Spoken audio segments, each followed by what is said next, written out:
வணக்கம்.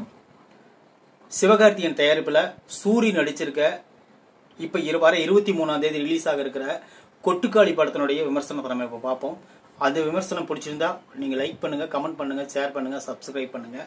இந்த விமர்சனம் என்னன்னு பாத்தீங்கன்னா, அதாவது தன்னோட முறைப்பெண்ணை நல்லா படிக்க வைக்கணும், படிக்க வச்சு தான் கல்யாணம் பண்ணிக்கணும் அப்படின்னு சொல்லிட்டு வெளிநாட்டுல வேலை செஞ்சிட்டு இருக்கிற நம்ம கதாநாயகன் சூரி அவர் பணம் அனுப்புறாரு. இந்த பொண்ணு காலேஜில் படிச்சுட்டு இருக்கிறாங்க. படித்த உடனே இந்த பொண்ணு தன்னை தான் கல்யாணம் பண்ணிக்குவாங்கன்னு கற்பனையோட ஊருக்கு வராரு. வரும்போது தான் தெரியும் அந்த பெண் காலேஜ்லேயே ஒரு பையனை லவ் பண்ணி கல்யாணம் பண்ணுறதுக்கு தயாராகிட்டு இருப்பாங்க. இருந்தோடனே இவர் வந்தோடனே பயங்கரமான ஷாக் ஆயிடுவார். ஷாக் ஆனோடனே இவர் இந்த காதலை மறக்கடிக்கிறதுக்கு என்ன பண்ணலாம் அப்படின்னு சொல்லிட்டு சுற்றி இருக்கிறவங்க எல்லாம் என்ன சொல்றாங்கன்னா, ஒரு சாமியார் இருக்காரு, அந்த சாமியார்கிட்ட நம்ம கூட்டிட்டு போனோம்னா இந்த பழைய காதலை, அதாவது இப்ப லவ் பண்ணிட்டு இருக்கிற காதலை மறக்கடிக்கலாம் அப்படின்னு சொல்லிட்டு அந்த சாமியார் கிட்ட கூட்டிட்டு போறாங்க. அதுக்கப்புறம் என்னாச்சு, அந்த காதலை மறந்தாங்களா இல்ல அந்த காதலியோட சேர்ந்தாங்களா அப்படின்னு சொல்லிட்டு இந்த படத்தினுடைய சீன் முடிஞ்சிருக்குன்னு சொல்லி இப்ப ரீசெண்டா ப்ரீவியூ பார்த்த அந்த பத்திரிகையாளர்கள் இந்த கதையை சொல்லியிருக்காங்க. இந்த கதை உண்மையா இல்லையான்னு சொல்லி இந்த படம் வந்தாதான் 23ஆம் தேதிக்கு தான் தெரியும். ஆனா இருந்தாலும் இந்த கதையை பத்தி நான் உங்களுக்கு சொல்றேன்னா, ஏன்னா இதனுடைய இந்த படத்தினுடைய தாக்கம் தான் எனக்கு சொல்ல தூண்டிச்சு.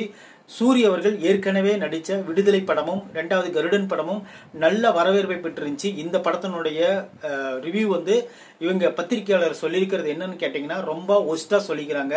இந்த படம் ஒரு டாக்குமெண்ட்ரி படமா இல்லாம, 2வது அந்த கூழாங்கல்னுடைய யதார்த்தமான கதையாகவும் இல்லாம, அதாவது ஆர்டினரி படம் மாதிரி இருக்கு. ஒரு 10 நிமிஷம் கூட படத்துல உட்கார்ந்து பார்க்க முடியல, அந்த அளவுக்கு ரொம்ப கேவலமா இருக்குன்னு சொல்லிட்டு பத்திரிகையாளர் ரொம்ப பேர் இந்த படத்தை ஒஸ்டா நல்லா ரிவ்யூ பண்றாங்க. அது ஏன்னு தெரியல. சிவகார்த்திகேயன் அவர்கள் ஒரு மிகச்சிறந்த ஒரு நடிகர். அவர் கமர்சியல் படங்கள் எடுத்து அவ்வளவு கிட்டு கொடுத்திருக்காரு. ஆனா இந்த படத்துல என்னன்னு பாத்தீங்கன்னா, சூரிய வச்சு தயாரிச்சிருக்காரு இந்த படத்தை. அவ்வளவு ஒரு பிரமாதமான கதை. இந்த கதை ஒரு ஆஸ்கர் அவார்டுக்கு, அதாவது ஆஸ்கர் அவார்டு இல்லைனாலும் கூட ஒரு தேசிய அளவிலாவது ஒரு அவார்டு வாங்கும் அப்படின்னு சொல்லிட்டு சிவகார்த்திகேயன் பெரிதும் நம்பினாரு. வினோத் ராஜும் அந்த மாதிரி நம்பினார். வினோத் ராஜ் சாதாரண ஆள் கிடையாது. அவர் கூழாங்கல்ங்கிற ஒரு சூப்பரான படத்தை எடுத்தவர். அந்த படம் நிறைய பேருக்கு பிடிக்காது, ஆனா அந்த படம் உண்மையில் நல்ல படம். அந்த படத்தை எடுத்தவர் இந்த படத்தை எடுத்திருக்காரு. இந்த படத்தினுடைய ஸ்டோரி இதுதான்.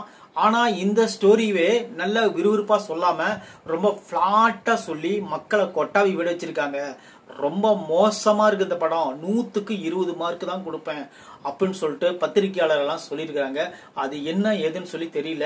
இந்த சூரிக்கு இந்த படம் வெறும் சறுக்கலா இருக்குமா இல்ல ஏறுமுகமா இருக்குமான்னு சொல்லி வர காலங்களில் நம்ம பார்ப்போம். இந்த படம் வர 23ஆம் தேதி ரிலீஸ் ஆகுது. அதுக்கு முன்னாடியே ரிவ்யூ போட்டிருக்கேன். ஆனா இது அந்த பத்திரிகையாளர்களுடைய நம்ம அந்த ரிவ்யூ கேட்டு தான் நான் போட்டிருக்கேன். இந்த வீடியோ உங்களுக்கு பிடிச்சிருந்தா நீங்க லைக் பண்ணுங்க, கமெண்ட் பண்ணுங்க, ஷேர் பண்ணுங்க.